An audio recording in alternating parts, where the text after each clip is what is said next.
कैसा अनुभव हो रहा है मैम?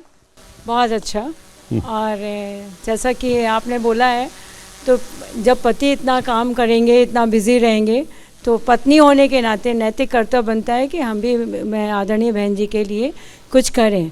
अगर महिलाओं को जोड़ने के हम सक्षम हो जाते हैं या मेरा जो गोल है वो पूरा हो जाता है, तो हम समझेंगे कि हमने बहन जी के लिए बहुत कुछ कर दिया है। और लेकिन योगी राज में तो वो कानून व्यवस्था के लिए अपनी पीठ थपथपा रहे हैं ना। वो तो कह रहे हैं कि देखिए जी, हमने कहा था कि महिलाओं को सुरक्षा देंगे और हमारे राज में तो महिलाएं सुरक्षित हैं, तो फिर कहाँ गुंजाइश बचती है? ये तो आप लोग भी अच्छे से समझ रहे हैं कि योगी राज में तो पुलिसिया राज चल रहा है, रोको एंड ठोको की राजनीति चल रही है। महिलाओं को कहाँ सुरक्षा मिल रही है?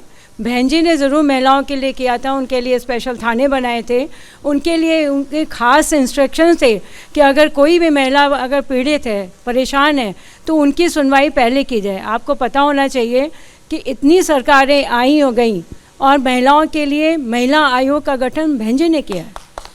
सबसे पहले महिला आयोग का गठन किया और बहन जी के शासनकाल में महिला आयोग में काम भी हुआ है। तो ये हम कहाँ से देख लें कि महिलाएं बहुत सुरक्षित हैं? तो ये आप देख लीजिए। हम लोग तो योगी सरकार के दावों पर बड़ा प्रश्न चिन्ह। और आपने क्योंकि लखनऊ की लड़की की बात की है, तो यहाँ पर बेटियां भी बैठी हुई हैं, परिवार के बाकी लोग भी हैं। मुझे लगता है जरा सा आगे आ जाना चाहिए। हमने महिलाओं को आगे रखा है। हमारे नहीं, बात मुझे लड़कियों से करनी होगी सर। हमारी चार लड़कियां हैं, 4 लड़कियां हैं, 1 लड़का है, तो हम लोग महिलाओं को ही तवज्जो देते हैं। और मैं लड़कियों को इसलिए बुला रही हूँ क्योंकि कांग्रेस की तरफ से प्लीज आगे आइए, प्लीज आगे आइए। आप चारों लोग आगे आ जाइए प्लीज। तो चारों बेटियां यहाँ पर सतीश जी की, और प्रियंका गांधी ये कह रही हैं कि साहब लड़की हूं, लड़ सकती हूं।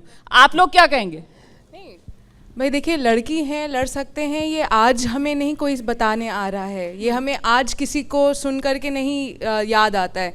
लड़की हूँ, लड़ सकती हूँ, एक्चुअली अगर किसी ने एक एग्जाम्पल सेट किया है in history past 30 years 40 years, that is our बुआ जी, बहन कुमारी मायावती जी। उन्हीं ने आज सिर्फ उत्तर प्रदेश नहीं, पूरे हिंदुस्तान की लड़की को ये एक भरोसा दिया है, एक विश्वास दिया है और हिम्मत दी है और देती आई हैं इतने सालों से कि आप लड़की हैं, आप अपने लिए लड़ सकती हैं। अगर आप उनकी खुद की पर्सनल हिस्ट्री देखें, वो एक महिला होके उन्होंने अपने घर से कदम बाहर रखा। उनके घर में आप उनकी किताबें अगर पढ़ें, उनकी बायोग्राफी पढ़ें, उनके घर में भी काफ़ी क्वेश्चंस उठे कि आप कैसे जाएंगे, आप कैसे गांव-गांव जाएंगे, आप एक औरत हैं, आप एक लड़की हैं। तो उन्होंने ये सारे क्वेश्चंस पे फुल स्टॉप लगाया। That was not a question mark. She went out, वो अपने घर से बाहर गई, उन्होंने स्ट्रगल किया, उन्होंने पूरे प्रदेश में, पूरे हिंदुस्तान में सारी महिलाओं को इकट्ठा किया। महिलाओं का ही नहीं, सारे युवाओं को, सब लोगों को, दलितों को, सबको एक शक्ति अगर किसी ने दी है तो वो शक्ति बहन कुमारी मायावती जी ने दी है। लड़की हूँ, लड़ सकती हूँ, ये उन्होंने ही सिखाया है।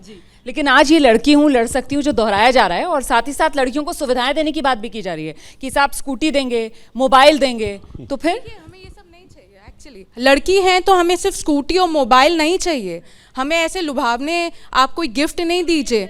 हमें एजुकेशन देंगे, हमें एजुकेशन देंगे, हम खुद ये सब ले लेंगे, हम इसके सक्षम खुद बन जाएंगे। हमें पढ़ने तो दें, घर से निकलने तो दें, हमें कोई वहाँ से अगवा तो निकल ले घर से। अब तो घर के अंदर ही सब आके उठा के चले जाते हैं। Law and order and safety चाहिए हम लोग को, बस same education and security. Thank you so much, thank you so much.